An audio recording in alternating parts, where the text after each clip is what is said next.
Okay, in this video we'll show you the outcome of the step-by-step guide on how to get every single command executed by all users into Wazuh. I use an Ubuntu system, but the same can be done with any Linux distro. I already configured our syslog and all the rules, decoders here. So let's start just with some examples. Let's name this Carlos Dir, that's fine.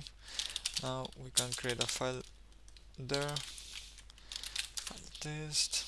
Let's change to root here, and let's remove that file.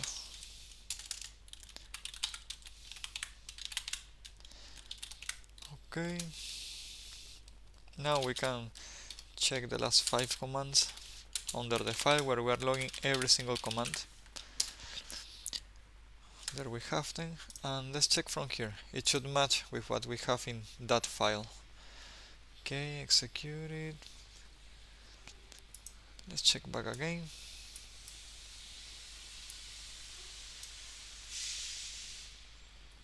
Executed by Carlos. Yes, that's correct. And if we refresh, we actually should get this command, the tail one. That's perfect.